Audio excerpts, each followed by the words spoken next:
Entra 5 homens. 1, 2, 3, 4 e um acompanhando. Um defunto. Mandaram buscar no hospital. Morto.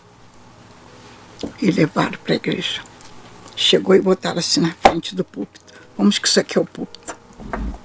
Botaram na frente. Aí eu perguntei para o diácono que estava do lado.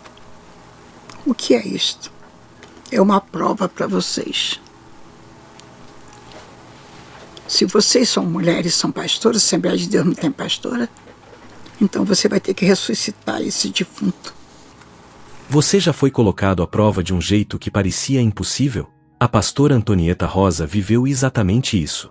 O que era só mais uma ministração virou uma situação tensa, inesperada, e terminou de um jeito que ninguém ali imaginava. Esse corte de podcast mostra um momento que deixou uma igreja inteira em choque. Assiste até o final, porque o que aconteceu depois vai te surpreender.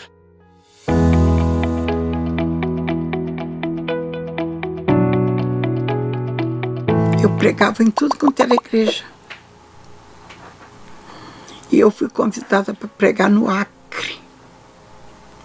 E eu fui com a minha irmã Senete, que já dorme no Senhor. Ela pregava, cantava e tudo. Eles mandaram a passagem aqui para o Rio. Do Rio eu fui para o Nordeste, do Nordeste fui para o Acre. Quando eu cheguei lá, uma igreja grande, bonita. Cheguei o ônibus enguiçou no caminho, atrasou. Cheguei lá, não tinha ninguém esperando na rodoviária. E a gente não conhecia nada. Aquela turma de mulher e homem conversando, bebendo na rodoviária. Eu olhei para minha irmã e disse assim, é perigoso a gente pegar um carro aqui, porque a gente não conhece nada. Se pegar um caminho estranho, a gente não sabe nem dizer onde está. Aí eu disse para ela, olha para a mala, toma conta, porque estão de olho na nossa mala. Eu vou orar. E eu orei e pedi ao Senhor, fala com o casal que vinha nos buscar e traz eles, Senhor, nós estamos aqui. Já estavam dormindo. Deus acordou a esposa e ela levantou, sacudiu o marido, levanta bem, levanta, levanta. Ele disse, o que houve? Vamos buscar as irmãs, estão esperando na rodoviária. Aí ele levantou, como é que você soube? Ela telefonou para mim. Ele olhou e disse, você está maluca? A gente não tem telefone. A oração que eu fiz, Deus falou com ela. Aí foram nos buscar. Se eu não tivesse feito um lanche na rodoviária com a minha irmã, a gente ia dormir sem lanche, sem janta, sem nada. E era um morrinho, para tomar um banho tinha que descer lá no poço, pegar água. Uma prova, lá no Acre. No dia seguinte nós fomos para a igreja. Era o primeiro dia do trabalho, aniversário Circo de Oração e do conjunto de mulheres. Nós sentamos na frente, aqui. Cantou 17 hinos da harpa. E nós não fomos nem apresentadas. Gente. E a minha irmã, que era natureza mais assim, bateu na minha perna, vamos embora, isso aqui é uma humilhação. A gente não tem necessidade disso. Eu disse para ela, cala a boca. Quem não estiver disposto a sofrer pelo reino de Deus não deve nem sair de casa. Aí estão cantando, nada. Nesse período, depois que nos convidaram, mandaram passagem, mandaram tudo, teve alguém que foi na igreja e convenceu o pastor que a Assembleia de Deus não tinha pastora e que nem abria espaço para a mulher pregar nem para nada. E que se nós estávamos ali, como obreira, nós éramos rebeldes. Então, o que ele fez? Convidou o pastor de uma igreja vizinha para ir me substituir. Mas não nos falou nada, estava tudo pago. Aí, quando chegou esse pastor, já quase 11 horas da manhã, ele com o microfone na mão, justificando porque que atrasou, porque 3 pneus do carro dele furou na estrada, ele com a mão suja limpando. Eu e a minha irmã sentada ali assistindo. Aí, de repente, ele olhou assim. Eu disse para minha irmã, esse cara foi meu aluno na EPO em São Cristóvão. Ele disse, fica quieto. Aí ele está pregando, olhou, fez assim. É a professora Antonieta que está aqui? Eu digo, sim, meu irmão, em corpo, alma e espírito. Ele vira para o ministério que está atrás dele, porque o púlpito era no alto. E disse assim, pastor, o senhor conhece essa irmã? O pastor disse, não. Ele virou e disse assim, eu sou pastor hoje porque ela me ensinou a ser pastor. E desculpa, pastor, quando eu era católico, o que eu aprendi é que uma coisa que não se ensina o padre é dizer missa, porque é a primeira coisa que ele aprende. Não vou ensinar a minha professora. Me permite dar minha vez para ela? Aí o pastor fez assim, sim, contra vontade, né? Porque ele tinha tratado outra coisa. Aí ele me chamou ao púlpito, me entregou o microfone. Eu cumprimentei a igreja e fui ao pastor. E fiz a seguinte pergunta, pastor, o senhor, como o pastor líder dessa igreja, me permite usar este microfone e falar às tuas ovelhas? Ele disse, sim. Olha, a igreja não ouviu. Eu repeti a pergunta e botei assim. Quando ele falou o sim que a igreja ouviu, aí eu voltei para frente do púlpito. Comecei a pregar, agradecendo a oportunidade, o convite, tudo. Quando eu olho para a porta, entra 5 homens. 1, 2, 3, 4 e um acompanhando. Um defunto. Mandaram buscar no hospital, morto, e levaram para a igreja. Chegou e botaram assim na frente do púlpito. Vamos que isso aqui é o púlpito. Botaram na frente. Aí eu perguntei para o diácono que estava do lado, o que é isto? É uma prova para vocês. Se vocês são mulheres, são pastoras, a Assembleia de Deus não tem pastora, então você vai ter que ressuscitar esse defunto para provar que vocês não são rebeldes. Olha, irmã, ressuscita esse morto. Eu parei assim, fechei os olhos, fiz uma oração aqui e disse, Deus, eu nunca esperei passar uma prova dessa. Sou filha de pastor. Eu nunca vi um pastor, e nem meu pai, ensinar como é que se ora para tu ressuscitar um morto. Se tu estás me dando uma aula, me dá sabedoria. Como eu devo agir? E o defunto ali, a igreja toda em pé, calada. Menina, é terrível isso, viu? Nossa. Você não pode imaginar uma igreja grande, você sozinha no púlpito, sendo provada se você é ou não é uma pastora, uma obreira, um vaso de Deus. Aí eu disse para o Senhor, o que eu faço? Perguntando aqui. O Senhor disse para mim, desce, tem mais santidade lá embaixo do que aqui em cima.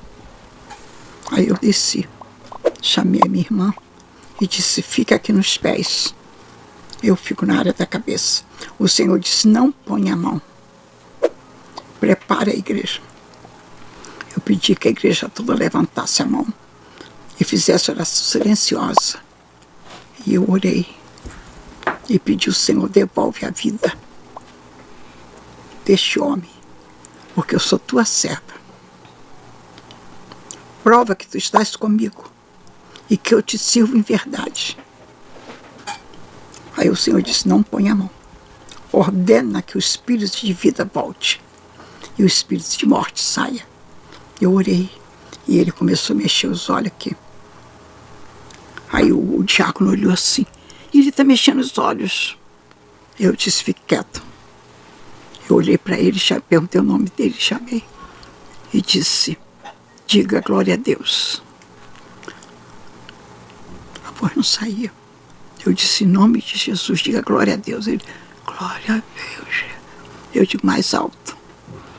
Botei o microfone para que a igreja ouvisse. Eu disse, levanta, dobra o joelho aqui.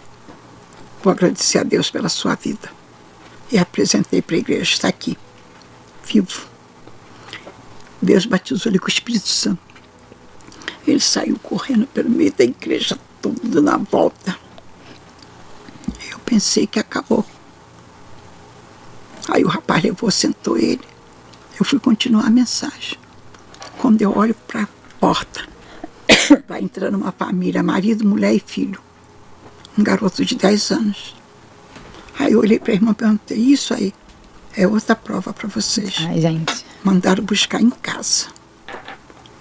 Família de cego de nascença, pai, mãe e filho. Eu fechei os olhos e disse, Deus, e agora?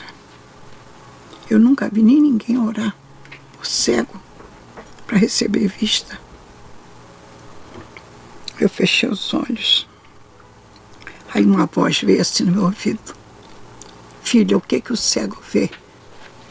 O que você responderia? Nada. Foi o que eu respondi. Aí perguntou a segunda vez. Eu respondi outra vez. Nada. Aí perguntou a terceira. Aí eu parei. Eu botei a mão aqui e disse. Eu respondi a primeira vez. Ele perguntou a segunda, eu respondi. Ele perguntou a terceira, então as duas respostas estão erradas. Sim. Certo? Aí eu aqui, orando na mente. Aí eu disse para o Senhor, me dá sabedoria para entender o que tu estás me ensinando para realizar a tua obra. Aí perguntou a terceira vez, o que é que o cego vê? Aí eu fechei os olhos, apertei. Eu disse, treva, escuridão. Aí a voz disse para mim no meu ouvido, repreende o espírito de trevas e decreta luz para essas vistas. Olha, quando o garotinho virou assim, papai, eu estou te vendo. E o pai abraçou ele aqui assim e disse, eu também estou te vendo. Aí olhou para a esposa e disse, bem, eu estou te vendo. Ela disse, eu também estou vendo vocês. A igreja de pé, caiu um poder tão grande. Eu disse, não há necessidade que eu pregue mais. O Senhor já provou que está conosco. Devolvi. Menina, que prova.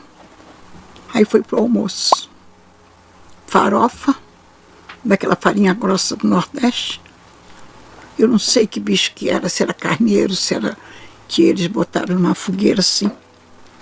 Aí trouxeram aqueles pedaços assim, feito perna, igual do tamanho da perna de um cachorro. Estava na brasa, botou assim pra gente comer aquilo. Nem faca, nem colher, nem garfo. Duro. A minha irmã disse, eu não como isso. Eu ainda tentei, mas duro. Eu disse, deixa aí. Bebemos água, levantamos, saímos. Dia da Bíblia. Eu ainda fui pregar em cima de uma carroceria de caminhão. Eu subi com a minha irmã lá em cima. Assim a praça. Eles convidaram tudo quanto era centro de Umbanda, igrejas católicas e outras ali. Era como se houvesse uma prova, achando que nós éramos rebeldes. Assembleia de Deus. Aí eu estou em cima no púlpito, comecei a pregar. Eu vejo um carro vir, encostar lá no meio-fio. Eu vi o motorista descer, passar para o outro lado, abrir e tirar um homem. E o homem veio com duas muletas.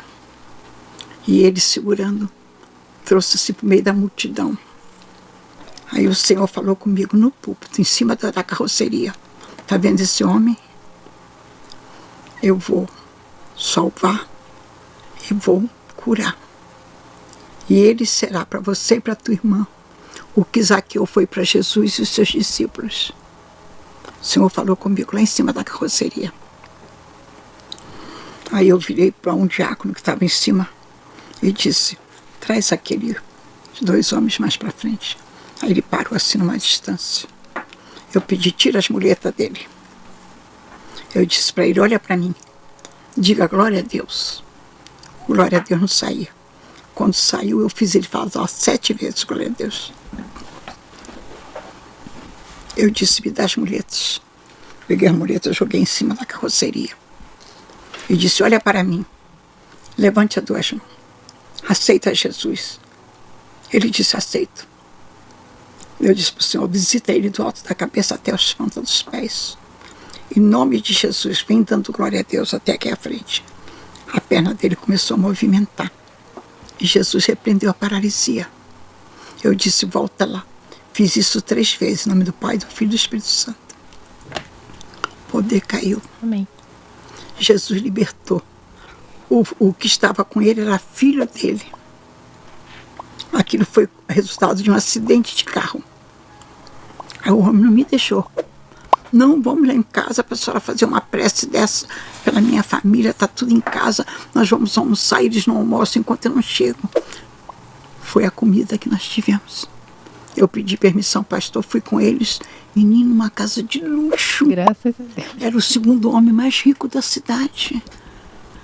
Aí ele tinha um quarto de hospedagem, nos convidou para lá, foi buscar nossa bagagem onde nós estávamos, nos botou naquele quarto de luxo, um almoço que você precisava ver.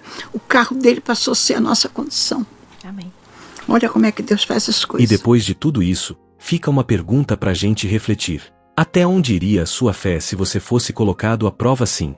O testemunho da pastora Antonieta Rosa mostra que, mesmo nos momentos mais difíceis, Deus continua no controle e pode transformar situações de humilhação em algo sobrenatural. Se essa história falou com você, já deixa o like, se inscreve no canal e compartilha com alguém que precisa fortalecer a fé. E me conta aqui nos comentários, o que mais te impactou nesse testemunho?